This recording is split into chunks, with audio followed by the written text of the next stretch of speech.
Ei, gente! Bom dia! Estamos aqui pela TV Horizonte, a TV de Nossa Senhora da Piedade, a nossa padroeira.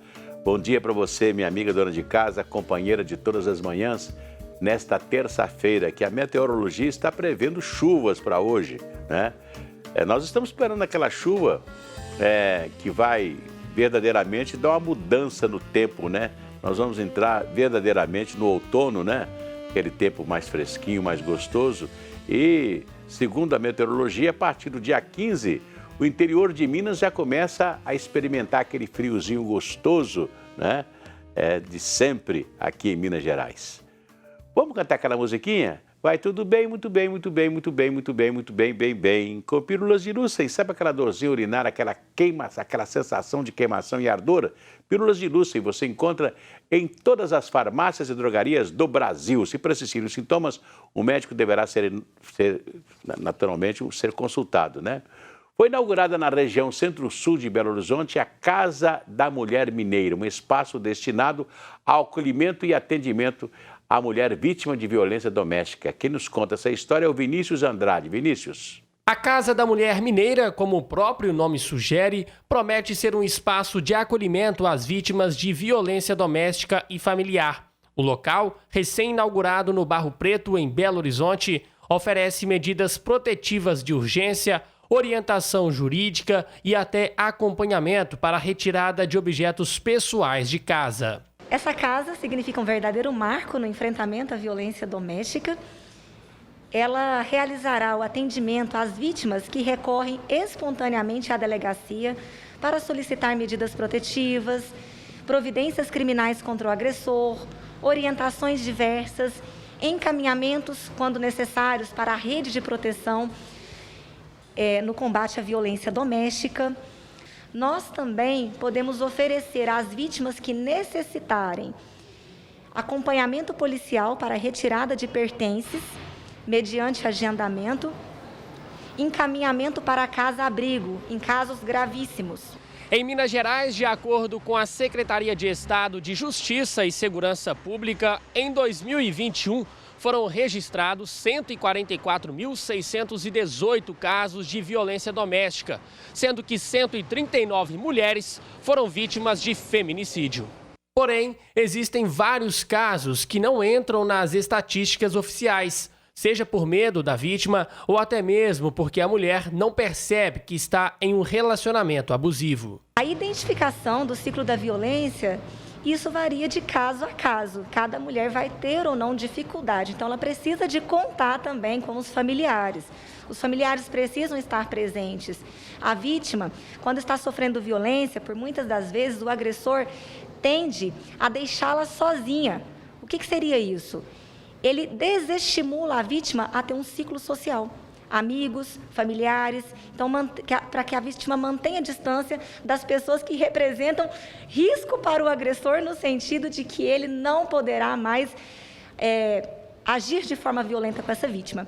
Mas uma mulher que comece a perceber que está em situação de violência, ela pode recorrer imediatamente à delegacia, confeccionar o boletim de ocorrência e pedir as medidas que ela desejar, tais como medidas protetivas e providências criminais, quando for o caso. Pois é muito importante, né, ter um lugar para abrigar essas mulheres, né? Vamos cantar aquela musiquinha? Se a criança acordou, dorme, dorme, menina, tudo calmo ficou, mamãe tem. Auricedina é um analgésico e antisséptico de uso local para adultos e crianças, todo mundo sabe, dor de ouvido, Auricedina. Segundo a Organização Mundial da Saúde, o Brasil tem o maior índice de pessoas com transtorno de ansiedade no mundo.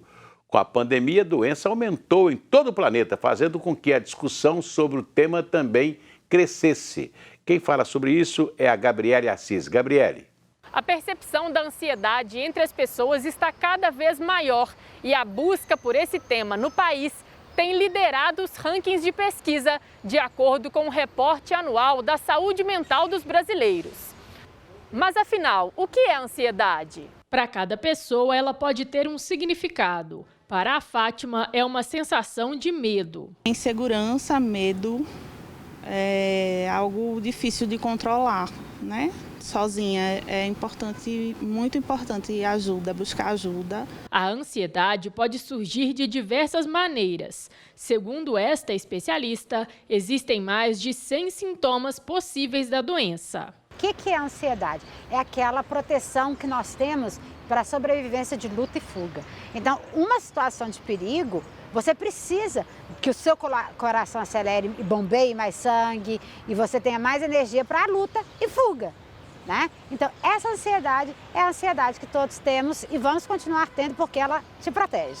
A ansiedade, ela passa a ser um traço, não um transtorno, traços de ansiedade, quando a pessoa continua durante o dia com aqueles pensamentos constantes ou sintomas constantes que ela não consegue se livrar. Transtorno é quando ela realmente paralisa, aquela ansiedade que a pessoa paralisa. O Brasil sofre uma epidemia de ansiedade. Segundo a Organização Mundial da Saúde, o país tem o maior número de pessoas ansiosas do mundo. São 18,6 milhões de brasileiros. E a pandemia da Covid-19 agravou a situação.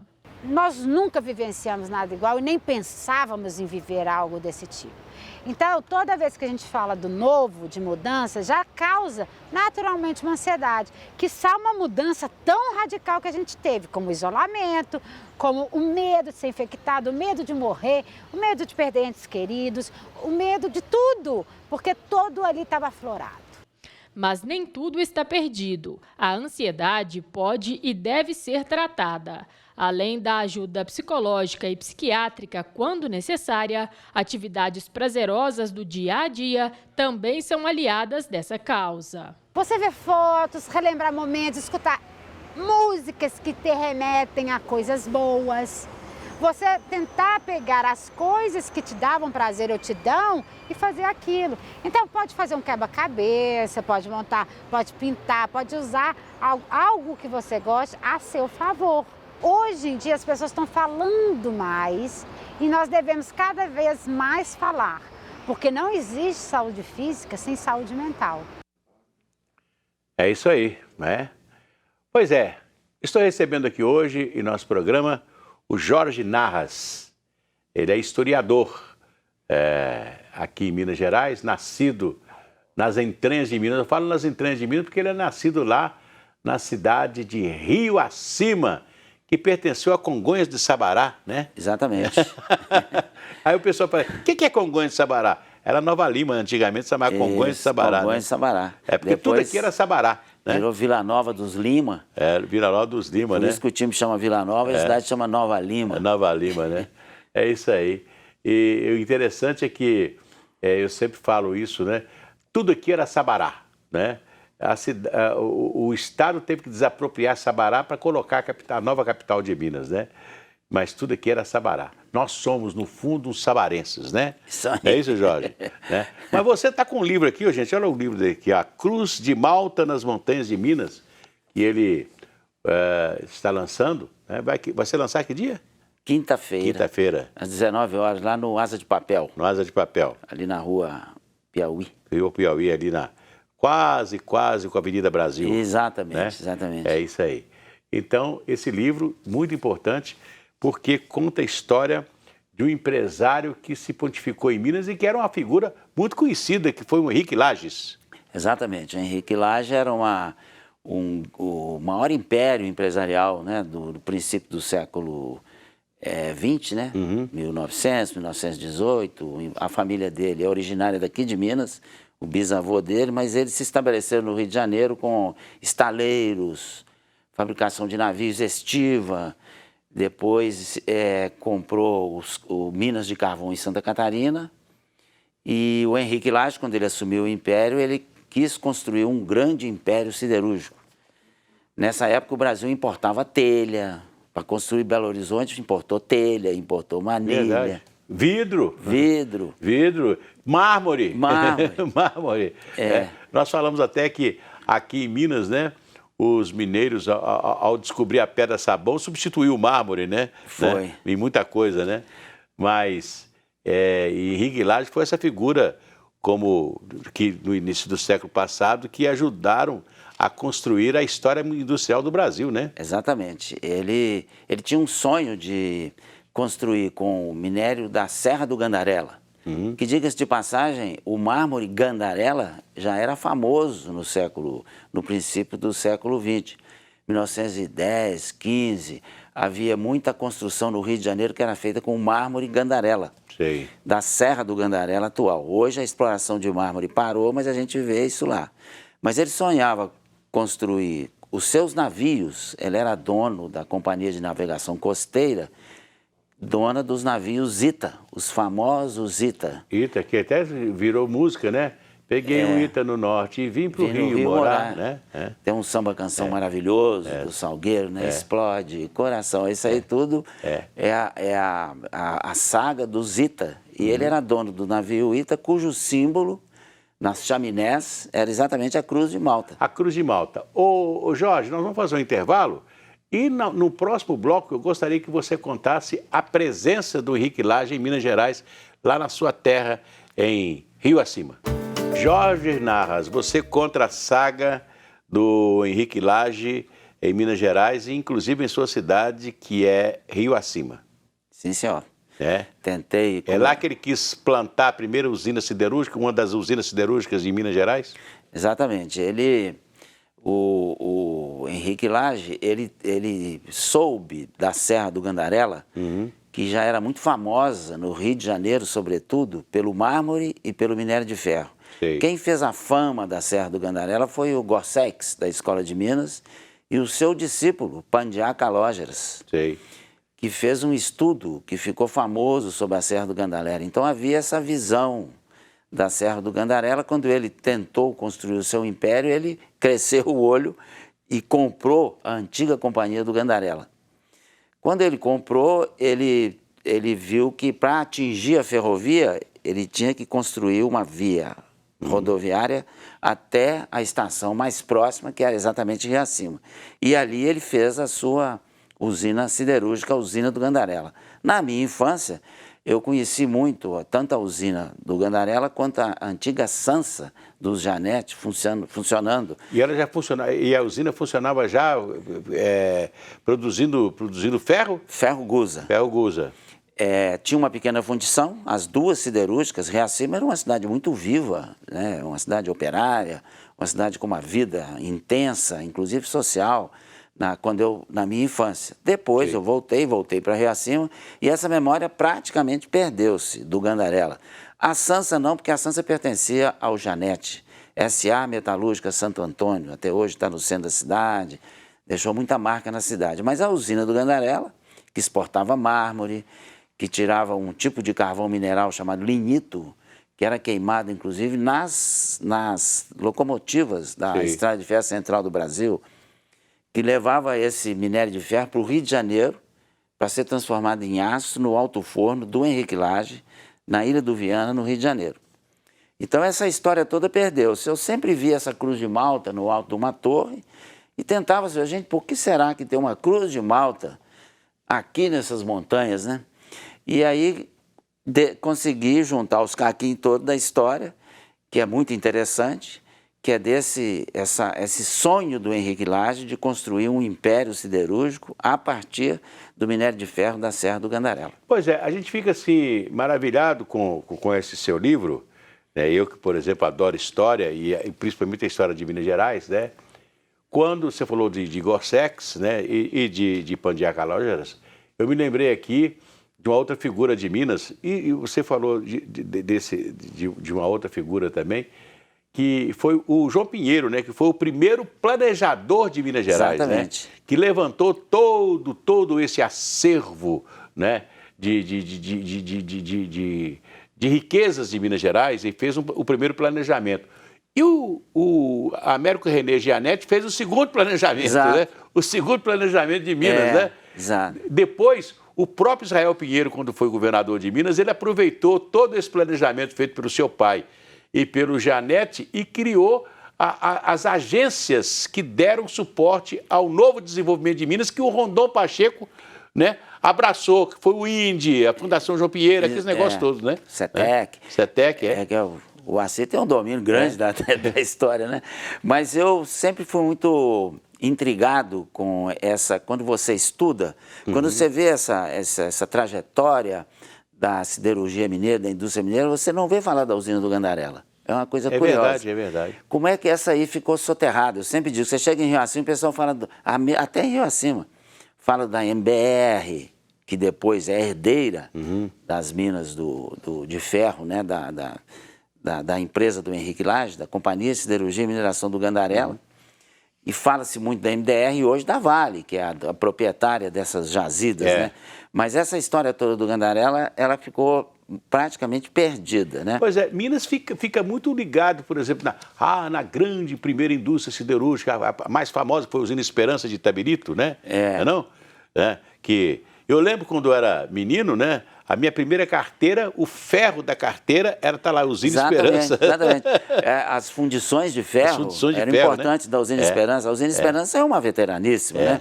Mas eu recupero no meu livro a trajetória das fábricas de ferro em Minas Gerais, que é muito interessante. A colônia, o Império Português, proibia a fabricação de ferro no Brasil colônia. Então, você, para fazer uma ferradura, uma fechadura, uma enxada, era com ferro que vinha de Portugal.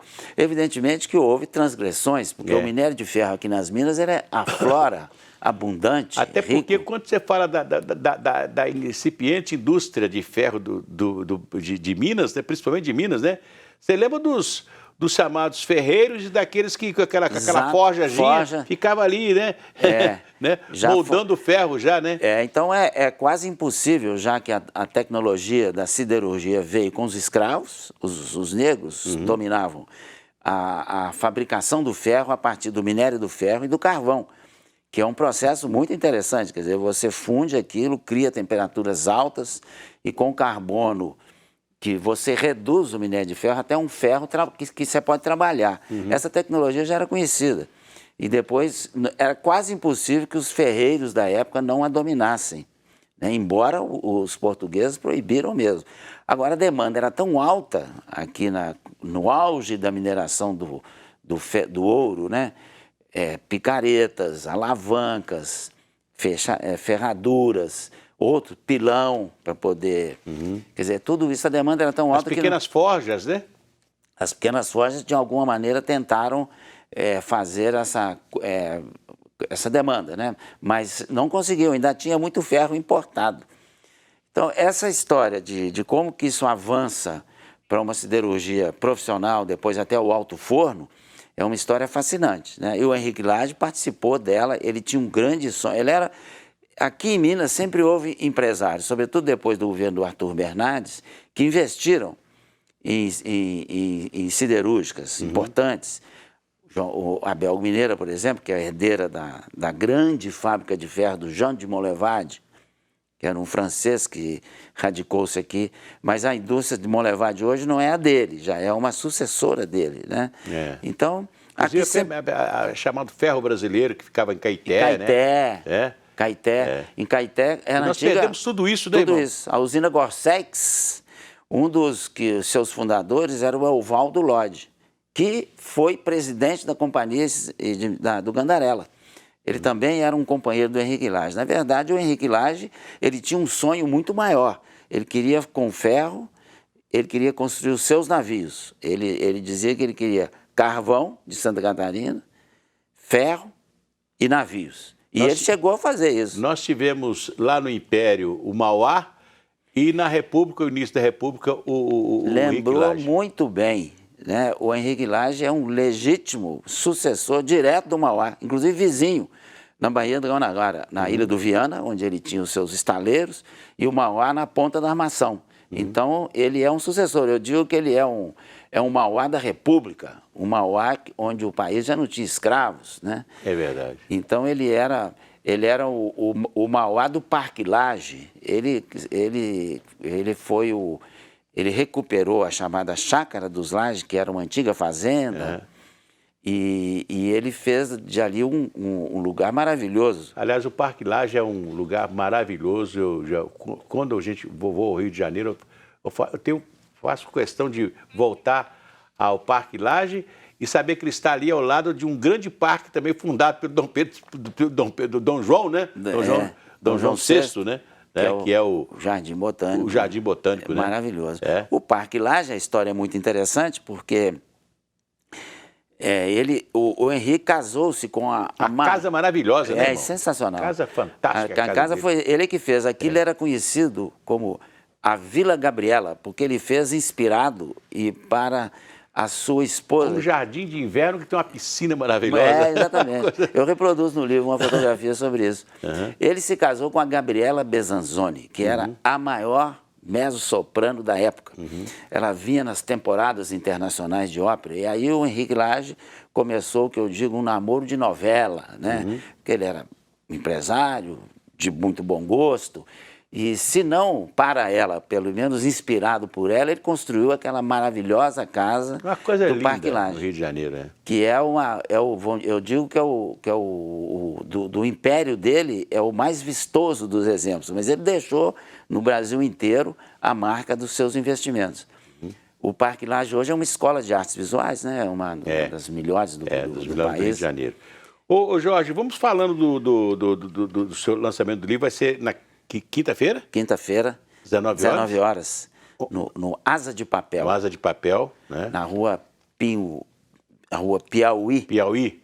Quase ali na esquina ali, na esquina com a Avenida Brasil. Brasil, né? Tem ali, tem uma Casa Rio Verde ali do lado. Exatamente. Você vê que você compra vinho ali sempre, né? Por isso... E aquele menino do Asa de Papel, não sei se ainda é o mesmo, ele tinha uma livraria do outro lado. Exatamente. Na Rua dos Otones, ali que era um café, a gente comprava exatamente, chama lá. Café e Livraria Asa de Papel até hoje. Ainda tem.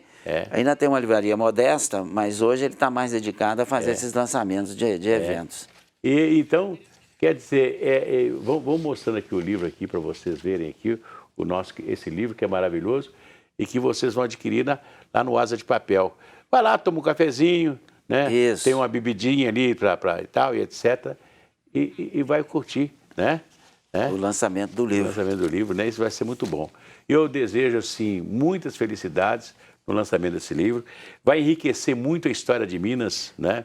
E principalmente a história de Congonhas do Sabará. Congonhas. Da nossa querida Rio Acima. Rio Santo Antônio do Rio das Velhas Acima. Santo Antônio Rio das Velhas Acima. Tem um capítulo do livro que é dedicado exatamente às marcas que a empresa deixou lá. Até hoje tem uma pequena escola municipal, chamada Escola Municipal Henrique Lage, perdida na Serra do Gandarela, que eu levantei a origem. Por que é que tem uma escola Henrique Lage no pé da Serra do Gandarela, hoje o Parque Nacional do Gandarela? Pois e aproveitar esse seu livro, Jorge, para que você possa ter ainda, vamos dizer assim, um espaço de turismo na cidade de Rio Acima para justamente poder andar no seu livro. Não é isso? Isso, esse é o desejo. Nossa, isso aí. Essa é uma aspiração grande. Muito obrigado pela sua presença aqui. Eu que agradeço bem-horadamente o fato de você ter me convidado. Pois a alegria foi nossa. Você sabe que você é um personagem, né? Eu sempre te sigo. Muito obrigado. E aqui foi uma honra ter vindo aqui. A alegria foi minha. Agradeço de verdade. Amanhã tem mais aqui na TV Horizonte. Um abraço.